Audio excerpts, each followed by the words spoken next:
So I've got good news and some bad news.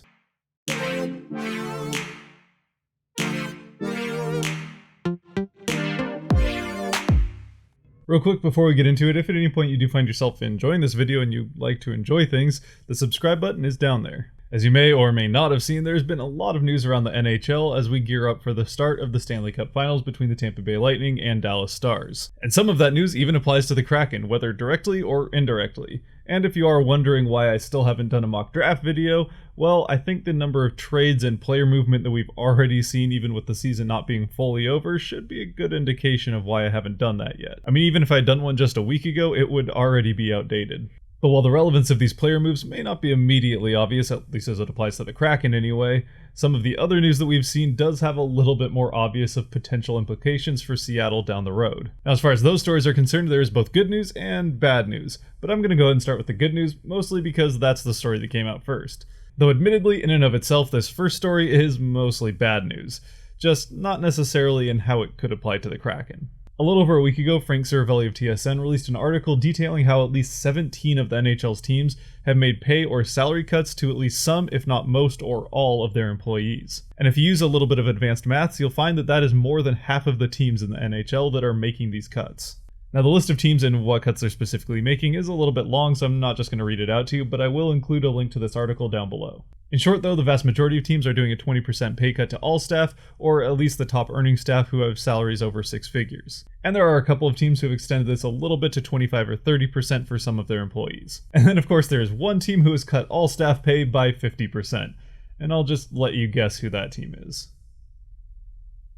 Now, he does mention in the article that this list of teams is just the ones that have made pay cuts, and there are some other teams that may have just furloughed employees altogether, like the Hurricanes, for example. But for now, we're just going to stick to this list of teams. Now, I promise I'll get to how all of this could impact Seattle down the road, but first, I've got to go on a little bit of a rant here. Now, I do want to preface this by saying that I do understand that this is kind of just how business works, and that we are in difficult times given everything that's happened with the virus, especially in the sports world.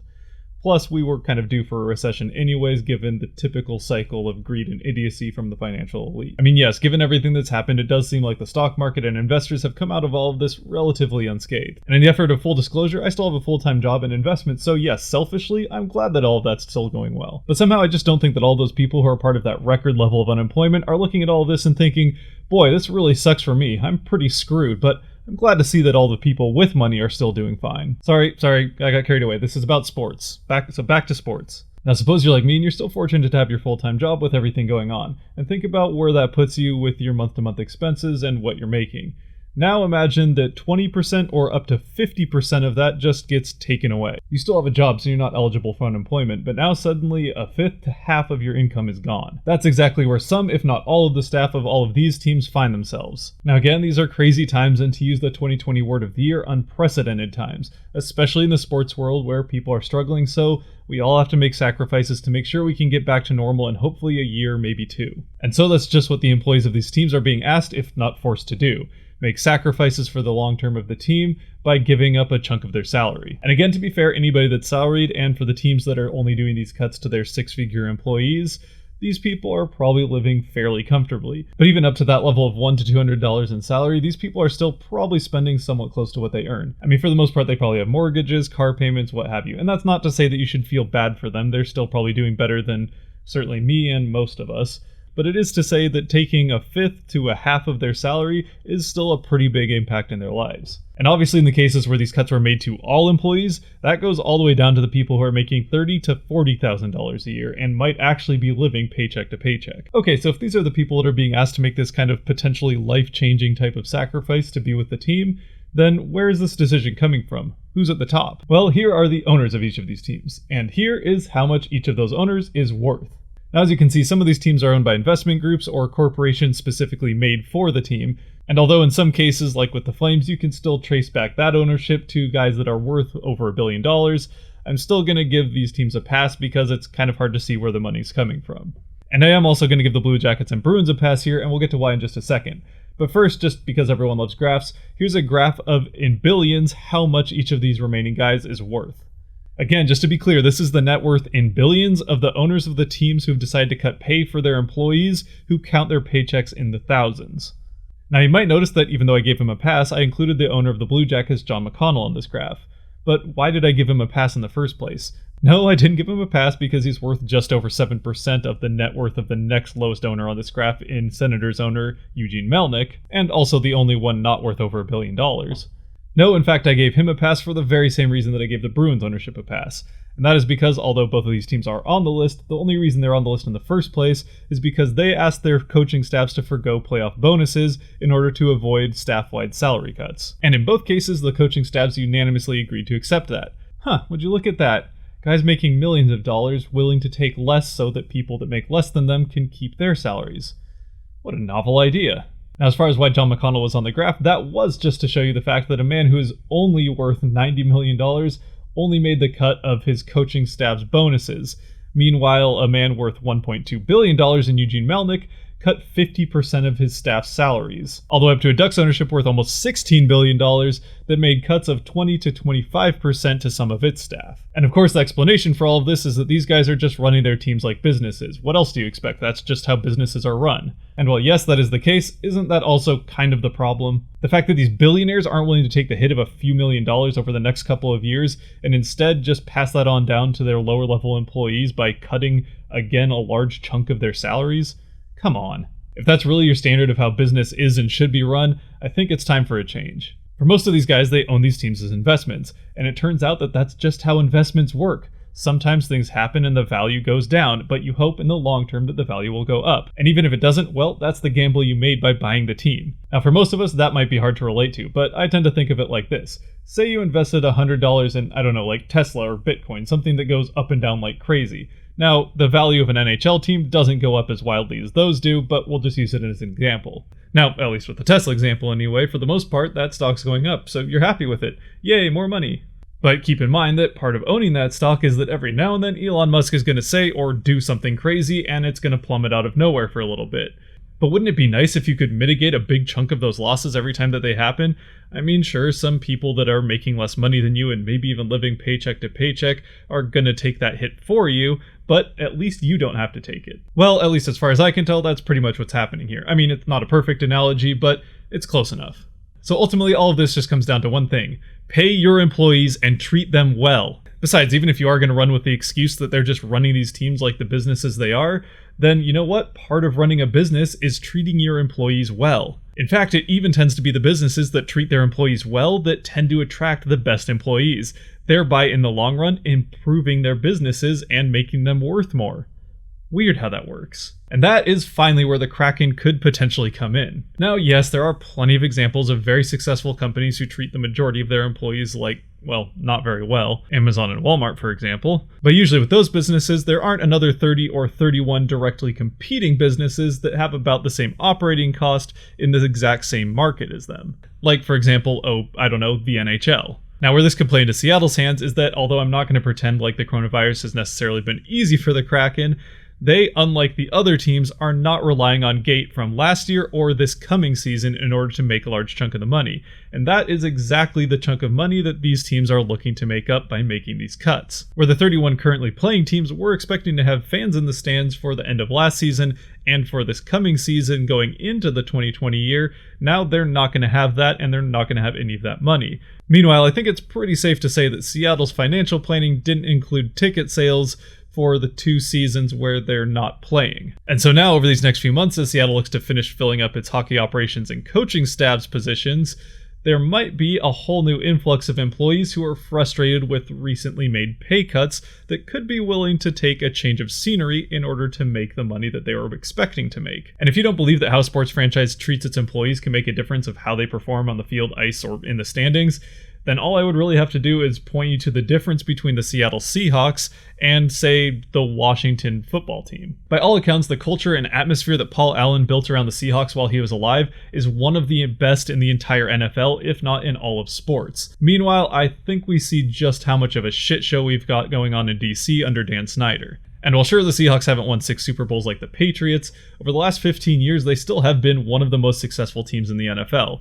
Meanwhile, the Redskins, or now football team, are kind of just a dumpster fire. And sure, you can say that that's due to great coaching or having better players that come through good drafting or player acquisition, but how do you think that people like Pete Carroll, John Schneider, and the players got here in the first place? Well, Pete Carroll was convinced to come here in large part thanks to Paul Allen, and John Schneider was hired in large part due to Pete Carroll. Meanwhile, as far as players are concerned, we've seen a number of players run from DC as fast as they can, while Seattle tends to be one of the destinations that most players have at the top of their list when they're choosing a place to go. And by all accounts, and from everything we've seen so far, this is just the type of A-plus culture that it looks like the Kraken are trying to build.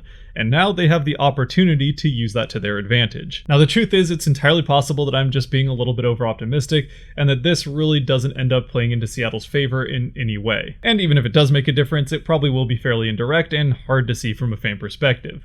But there is one other part in this article from Seravalli that could have a little bit more of a direct impact to what we see on the ice from the Kraken in 2021. And that comes in the form of this sneaky little 2-paragraph section in the middle of his article where he points out that there's already 3 franchises in the Sabres, Coyotes, and Penguins who aren't going to be able to spend to the $81.5 million cap coming into this next season, and instead are going to be closer to or under $70 million of their own personal cap. Now, as we know from the CBA that was agreed on earlier this summer, the salary cap for next season is going to be staying flat at $81.5 million, and is pretty unlikely to increase going into the 2021-22 season, which will be Seattle's first year. And as far as the full implications of what that could mean for the Kraken, I am going to point you to the video I did about that earlier when the CBA was first announced. And I'll leave a link to it down in the description below so you can watch that once you're done with this one. In his article, Seravalli does also hint at the fact that there could be more than just these 3 teams that end up setting lower salary caps below what the actual league cap is going to be. But for now, we're just going to focus on the 3 teams that have already made the announcement. For the Sabres, well, they're already one of the teams with the most cap space, and that doesn't look to be changing over the next couple of years, so the impact there probably is pretty minimal even despite this announcement. Meanwhile, though, with the other 2 teams, well, the Coyotes already spent pretty close to the salary cap this last year, and are projected to be within $500,000 of that $81.5 salary cap coming up in this next season. So if they're going to get that down to somewhere around $70 million, they've got some shedding to do. And for the Penguins, they were already over last year's salary cap and are currently projected to be spending over $75 million coming into this next season. So again, if they're going to get below $70 million for their personal cap, they also have some pretty significant shedding to do. Now, if these caps are just a one-year thing and these teams are back to spending all the way to the cap by the time Seattle enters the league, ultimately it won't end up meaning a whole lot for Seattle other than there could be some bigger contracts on other teams that push them closer to the cap. But if in this upcoming season attendance is limited or just banned altogether, which seems pretty likely, or even if we miss some games, which also isn't out of the question, then these personal salary caps for some of these teams could extend into Seattle's first season. Which, if that is the case, could once again put Pittsburgh in some trouble, as they are already projected to be spending $65 million in the 2021-22 season. So, well, to be fair, we are still a number of months away from knowing definitively what, if any, impact this will end up having on the Seattle Kraken. We do know one thing: it is going to cause a chaotic offseason and probably a pretty chaotic trade deadline in the season coming up, which can only really end up benefiting Seattle. How could this benefit Seattle, you might ask? Well, again, I went over most of that in that CBA video I did, so I would encourage you to go watch that. But basically, the more teams scramble and try to get to the salary cap or their own personal salary caps, the more they're going to have to make concessions with players who are making more than they're potentially worth at this point in their careers. Which presents situations that Seattle can absolutely leverage, much like Vegas did in their draft, in order to agree to select players that might have unfavorable contracts in exchange for getting draft picks or maybe even prospects from those teams. Plus, it could mean that as teams look to lowball free agents in this upcoming offseason, that those guys could end up signing one-year deals and maybe look for a change of scenery after this next season. And again, the more chaos there is in the league and the more that is on these other general managers' minds, the less they might be paying attention to planning for what to do about Seattle's expansion draft. Which again, if you're a Kraken fan, that's good news. Alright, that was a whole lot of ranting and admittedly just speculation for what was potentially some good news. Now, I did promise you some bad news. The bad news that came for the Kraken over this last week was that the Capitals finally decided on a head coach. Now, if you did watch my potential Seattle head coaches video, you'll know that one of my favorites was Peter Laviolette. Unfortunately, it looks like he'll be coaching for the Caps. Now, the good news is that it means my favorite current potential candidate, Gerard Gallant, is still available. The bad news, though, is that it means Mike Babcock is still available, who honestly I thought could have been a pretty good fit for the Caps, but is not going to be a good fit for the Kraken. Although his resume is tempting enough to make him absolutely one that the team will probably be considering. We also did see that the Kraken's AHL affiliate is going to be getting pushed back a year, so they won't have one in their first season. But I think I'll make a follow-up video to go over that a little bit more instead of running this one longer than it already is. With that said, if you have made it to this point, thank you very much for watching. If you liked this video, hit that like button down below. If you really liked it, maybe even enjoyed it, the subscribe button is still down there. I would definitely love to hear your thoughts on any of this news that's happened or any of the other news in the NHL down in the comment section below. Otherwise, I hope to see you next time. Stay safe out there and be good to each other. Peace!